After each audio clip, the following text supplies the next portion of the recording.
Sendo assim, pessoal, qual que é a minha humilde opinião?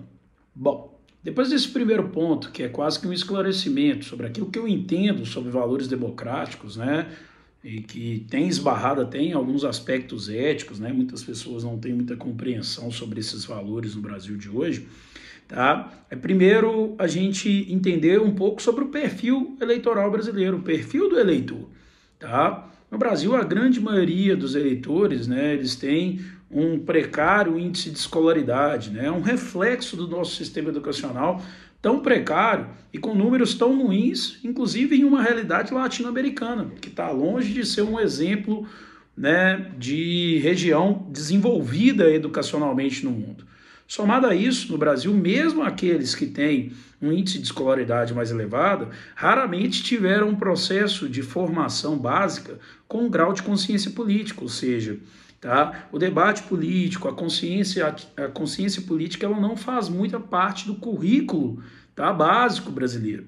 Sendo assim, exigir que esse perfil eleitoral produza resultados coerentes, ou seja, haja uma coesão no processo de votação, é praticamente impossível. Haja vista aí a situação, por exemplo, aqui em Minas Gerais, onde você tem, tá, uma certa divergência entre resultados na composição do parlamento, por exemplo, do Congresso, da Câmara, tá, com relação à escolha presidencial, né? Então esse é um primeiro ponto, ou seja, exigir consciência onde não há, tá, consciência é, né, meio que tentar tirar água de pedra.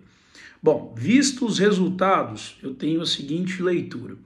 A gente tem aí um resultado expressivo de crescimento da chamada direita, tá, na composição do Congresso brasileiro, né? Apesar, né, da vitória em primeiro turno aí, tá, do Luiz Inácio Lula da Silva, né, um representante da dita esquerda, tá, há uma vitória geral dessa direita. E eu a entendo na seguinte ótica. O primeiro ponto é, tá, no mundo inteiro, após a crise que eclodiu entre 2008 e 2009, tá, há um recrudescimento, há um crescimento, tá, vamos dizer, dessa direita mais conservadora, presa a valores mais conservadores. A história nos mostra que em momentos de crise é uma reação política até normal, tá? E a atualidade vem construindo e mostrando que isso, né, pode ser uma explicação para esse fenômeno, tanto aqui no Brasil como na América Latina, mas que também aconteceu em outras partes do mundo.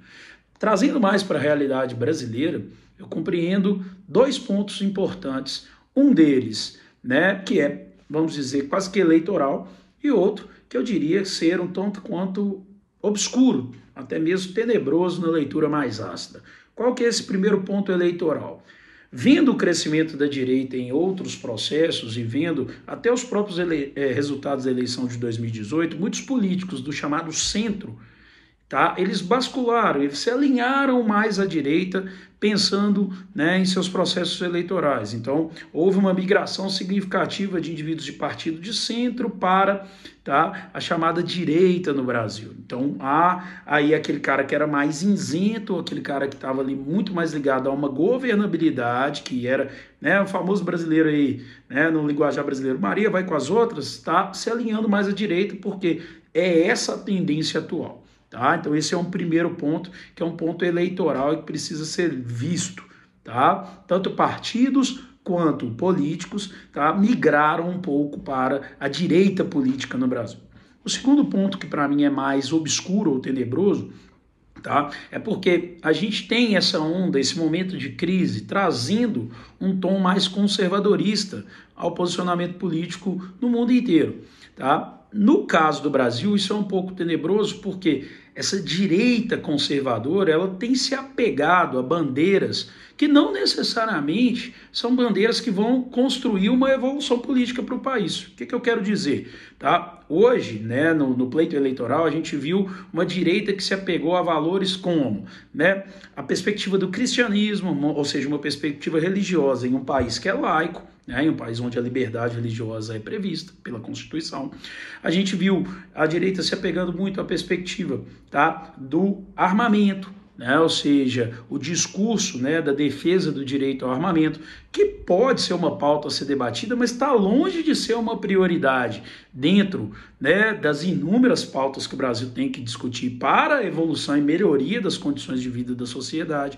Tá? A gente vê um apreço, um apego muito grande à ideia, né, da família tradicional, um apego muito grande à ideia da pátria, do nacionalismo, que, volto a dizer, podem ser bandeiras, mas estão longe de serem as nossas prioridades de debate. Em outras palavras, muitos brasileiros escolheram, tá, políticos por causa dessas bandeiras, sem necessariamente serem essas as suas reais necessidades de transformação, o que é sempre muito perigoso. É como se você escolhesse algo muito mais pela forma como ele se apresenta do que como a forma do que você de fato precisa. Por outro lado, a gente tem, né, a esquerda no Brasil, né, sempre lembrando aí aquele posicionamento que eu apontei inicialmente, não há nunca muita clareza sobre isso, mas essa leitura sobre a esquerda brasileira, que toda vez que é simplificada é sempre muito problemática, porque não há uma linha tão clara, mas a gente tem uma esquerda muito presa, tá, a uma bandeira do sexismo, da exclusão social, do racismo, tá, que, volto a dizer, e fazemos a mesma análise que fizemos para a direita. Podem ser pontos importantes? Podem, mas estão também longe de serem, vamos dizer, os principais debates para a construção de uma democracia de fato no Brasil. O que eu quero dizer, por exemplo, para ilustrar um pouco? A perspectiva, tá, da liberdade de gênero, da liberdade de expressão é um ponto muito importante na nossa sociedade? É um ponto muito importante, mas é a principal pauta a ser defendida pela esquerda em um país, por exemplo, que tem, como eu disse, uma escolaridade muito precarizada, tá? Um país que tem problemas gravíssimos com, né, a oferta do seu saneamento básico, ou seja, existem bandeiras muito mais sólidas para que a esquerda estivesse se apegando do que as necessariamente abordadas durante esse pleito eleitoral, criando o mesmo índice de obscuridade e a polarização que existe no Brasil. Tá? Resumindo, eu entendo essa eleição como uma eleição onde a gente tem, tá, uma polarização, né, que não trará resultados, vamos dizer, tá, sólidos na construção de um país melhor.